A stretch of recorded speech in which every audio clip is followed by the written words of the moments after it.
Oh, let's go. Yes.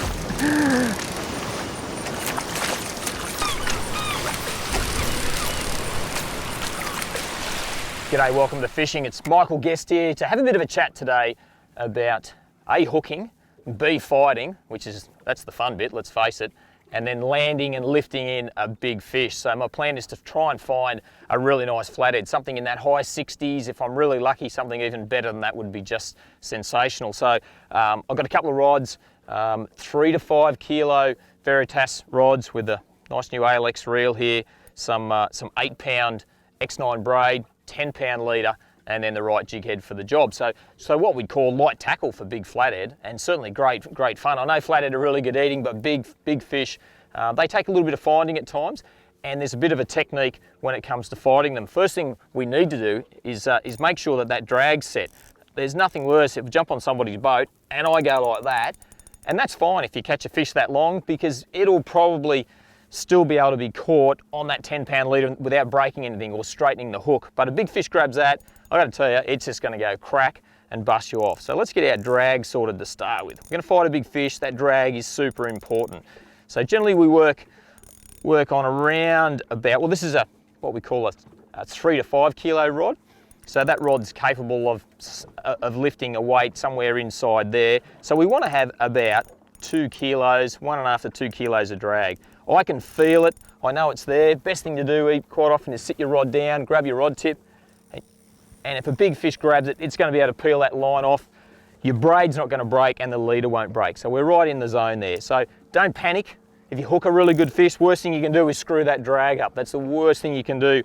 As you get better at fishing, sometimes you can even add a little bit of weight to the side of the spool in certain situations, but that's down the track a bit. So make sure that's right, make sure your knots are right, test your knots. So we'll just wind up and I'll show you what I'm using. The mighty 4-inch paddle shad, it's been my favourite flathead lure at the moment. So I've got a loop knot on there, test that knot, make sure that's right. I've got my knot that I've used for my braid, my X9 to my vanished leader, test that, I'm happy with that. So that gives me confidence when I hook that really nice fish that nothing's going to let go in that department, and that's crucial.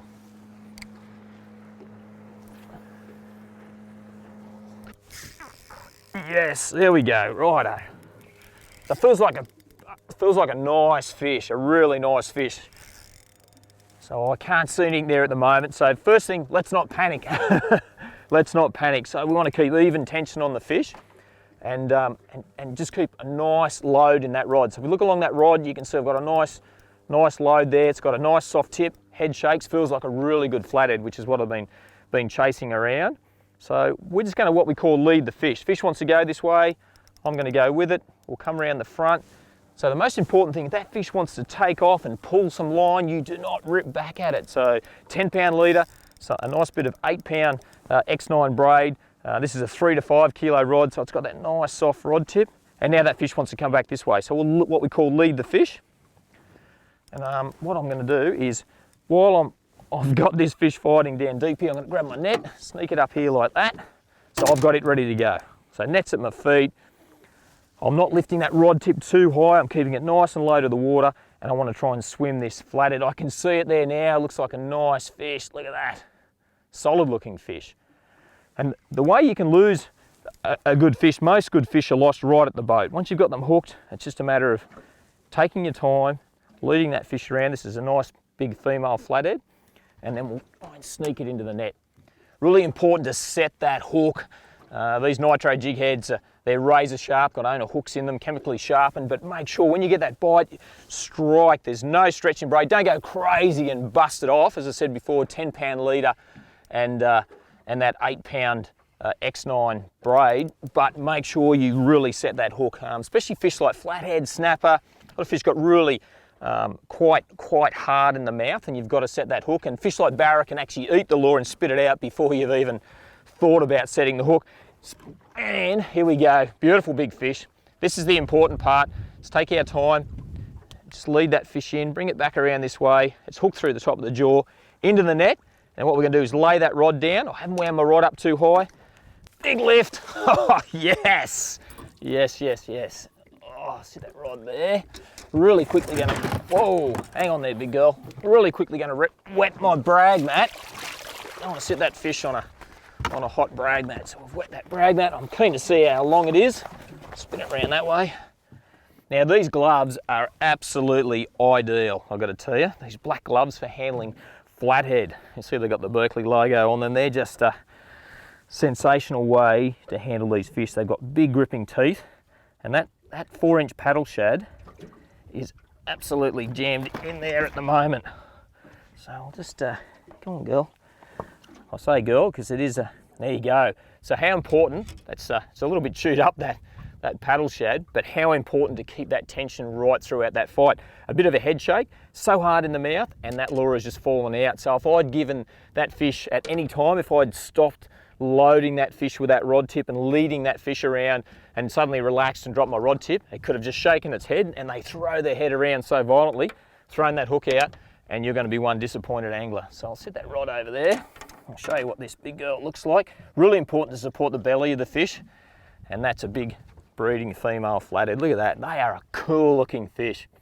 I've got my thumb grip happening there, so those raspy teeth that you can see in there are not going to cut my finger to pieces on my thumb if it clamps down. I'm supporting the belly. There's nothing worse than seeing people with lip grips and hanging big fish up from the jaw. I'm damn sure you wouldn't like if somebody did that to you, and fish don't like it whatsoever. You can break their gill latch and they won't swim away. As I said, this is a breeding female, so we'll get a quick measurement just for my sake to see how big it is, and I'll show you how to release it. Righto girl, down on the mat, here we go. So we'll just line up, we've wet that brag mat, and 72 centimetres, there you go. So once again, hand under the belly, support that fish. If you've got your mate with you, certainly get a photo, and it's awesome to see those fish swim away. And where I'm fishing here at the moment is actually a trophy flathead fishery. So I haven't got my tagging gear with me today, but normally I'd tag that fish. But get it back in and watch it swim off, and that's the cool thing. That's a great thing about having a catch and release fishery. Soft plastics, broadcasting them around, and catching fish like this is just sensational fun. All right, girl, let's get you back in. Well, there you go, from the hookup to the fight, and of course the release of a beautiful big breeding fish like that. All right, girl, off you go. So just quickly release your hand out of the mouth like that, and she's gonna go. Off she goes, look at that. Woohoo! All right, that's pretty cool.